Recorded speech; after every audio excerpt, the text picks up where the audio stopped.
what do we do with the exponent? Multiply. Okay, power over power, we multiply. If you're multiplying, we add the exponent, right? So, since we have a a to the power negative half over to the power negative 4, same thing, we have a b to the power negative 1/4 over to the power negative 4. So what's going to happen, this negative 4 is basically applying everything to inside, right? So, since nothing can be solved inside the parentheses, I'm going to go ahead and apply this negative 4. So what's going to happen, this negative 4, power over power, they're going to multiply. So it's going to become a to the power negative half times negative 4 over b to the power negative 1/4 times negative 4. Right? This negative 4 is going to multiply both of those, right? No, I'm sorry. Your first step, where you said with nothing can be done inside a parenthesis. Because we have a different variable, right? If you have a and you have another a, then we can simplify within parentheses before we go outside. Gotcha. Okay. Okay. Any questions so far? Now simply basically we are multiplying these two. So you have a negative 1/2 is multiplying with a negative 4. In reality, it's not a negative 4, it's a negative 4 over 1, right? Same thing on the bottom one. So when you multiply two negatives, what happens? Positive. 1/2 times 4 over 1 is going to become what? 2. Because 1 times 4 is going to be 4 over 2 times 1 is going to be 2. So 4 over 2. As you further simplify, it's going to become a to the power just a simple 2 over here 1/4 times 4 over 1. So 2 negatives that you multiply is going to become positive, and 1/4 times 4 over 1 is going to become 1. So it just becomes just a b by itself. So that would be the answer in this case.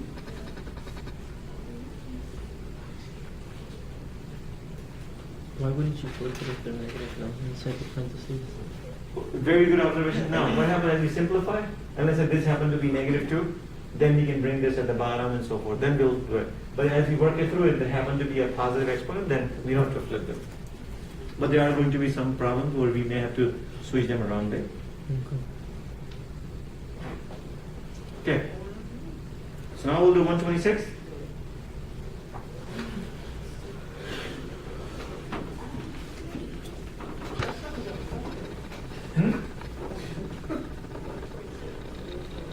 Alright, so let's do 126. So who can give me 126? Go ahead, Alvaro. Alright, Silvero. It's a to the power of negative 3. Negative 3 divided by n. Okay. And then it's, I guess, times b.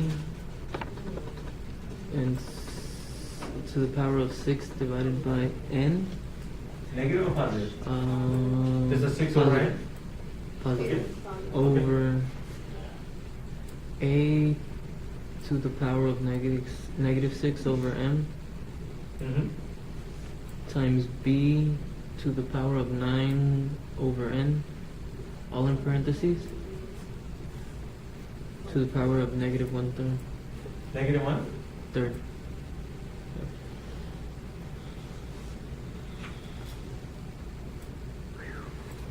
You've got to be kidding.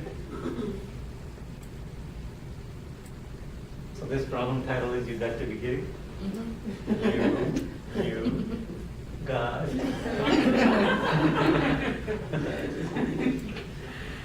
Okay.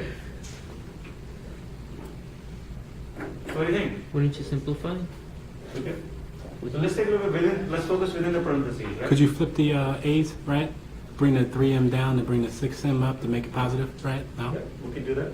You So, can factor so if you take a look at the negative, and here's the negative, both a to the power, right? So within the parentheses, we can first simplify, right? Yeah. So here's my question. Can I just take this a to the power negative 6 at the top, so it's going to become positive? So we can add these two together, right? And then we can do the same thing, out of these two, we can bring one of them to up or either bottom, right? Why would we do that, though? No, we just want to consolidate all the b's. So here's my question, okay? Rather than moving up and down. Oh, you mean like canceling? Just canceling. Cancel means we need to combine. So here's my question. Let's say if I give you x to the power 10 divided by you have x to the power 3. When you're dividing, what do we do with the exponent? Subtract. Subtract them, right? So the way we do it, we say, okay, well, 10 minus 3, right? And it comes out to be x to the power 7. Everybody's okay with this? Now let me give you an example. Let's say if I happen to be x to the power 10 and at the bottom we have x to the power negative 3. Again, we're still going to subtract, right, because we're dividing, right? But when we subtract, we're going to say x to the power 10. We are going to be subtracting negative 3, right? As a result, what's going to happen? These two negatives are going to become positive. So it's going to become 10 plus 3, which is x to the power 13, right? We're going to take the same approach. So we're going to do, within the parentheses, first we're going to simplify. So take a look at a to the power. What do we have at the top? A to the power negative 3 over m. Now we're going to subtract at the bottom one because we're dividing, right? So we're going to say minus, and then we're going to say minus 6 over m, right? Because 3 over m was already there, and since this is we're dividing, we're going to subtract negative 6 over m, right? Times, what do we have b to the power at the top? We have 6 over n, and we are going to subtract 9 over n. And again, all of this is negative 1/3.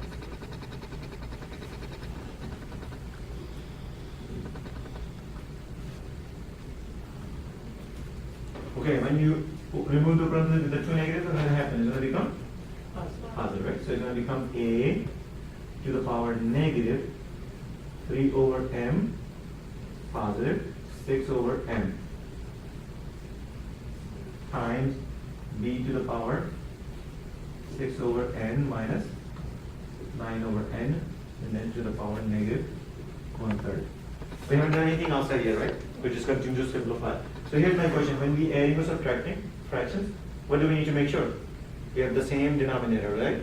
So in this case, do we have the same denominator, m and n? Okay. Now, the first one is negative 3 and positive 6. So when you add the numerator, what are you going to have left? 3, right? So can I just write down here a to the power 3 over m, okay? b to the power, same denominator. So now we can add or subtract the numerators. 6 minus n. What is going to be the result? Negative 3. So b to the power negative 3 over n. And then over to the power negative 1/3.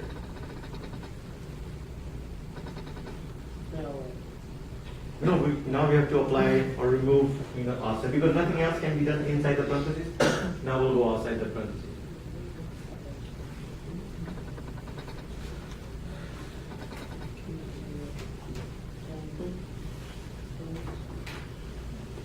Okay, so here's my question. Whenever we have a power over power, right? What happens to the powers? Multiply, right? So you have a 3 over m is going to be multiplying with a negative 1/3 when we open the parentheses, right? Same thing, b to the power negative 3 over n is going to multiply with negative 1/3. Right? Don't. Whenever we have a power over power, they multiply. What do you mean? Yeah, whenever exponent over exponent, we multiply. Like fraction. Yeah, in this case, happen to be fractions, so these two fractions will multiply. Right? Remember- Oh, I see. Okay, I got you. So from here, I'm going to go right here. Okay, so we have a to the power 3 over m. Now it's going to multiply this with negative 1/3, because that's where we have the outside negative 1/3. Then we have a b to the power negative 3 over n is going to multiply with negative 1/3.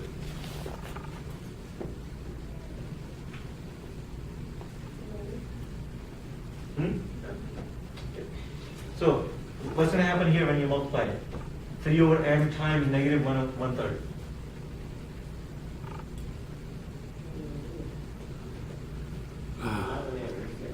No, remember we're multiplying, we're not adding or subtracting. When we add or subtract fractions, we need to worry about the denominator, right? When we are multiplying or dividing, we don't care about the denominator, whether it's same or not, right? So it's negative 3. 3. Negative 3 over 3m. Right, so negative 3 over 3m. So let me just do this right here. So you're saying the first multiplication, let me write down right here, 3 over m times negative 1 over 3, which comes out to be negative 3 over 3m. 3 and 3 will cancel out. Can I say negative 1 over m? Right? So that's exactly what's going to happen. It's going to become a to the power negative 1 over m. When it wants to simplify. try to do the same thing with the next one, which is you have negative 3 over n times negative 1 over 3. So when you multiply, it's going to become negative, and negative are going to become positive. So it's going to be just a 3 over 3n, right? Because 3 times 1 is 3, 3 times n is going to be 3n. And then 3 and 3 will cancel out, so you'll end up having 1 over n, right? So it's going to be b to the power 1 over n.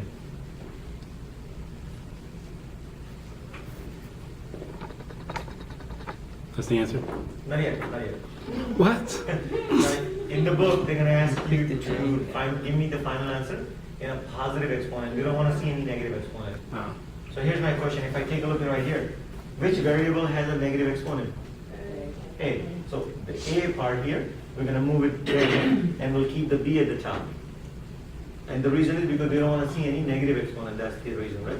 So what's going to happen? B will remain at the top. So it's going to be B to the power 1 over n over A will move at the bottom, right?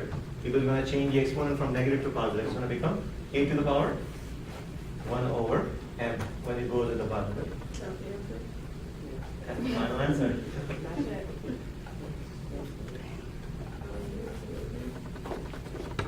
So yes, this would be the answer.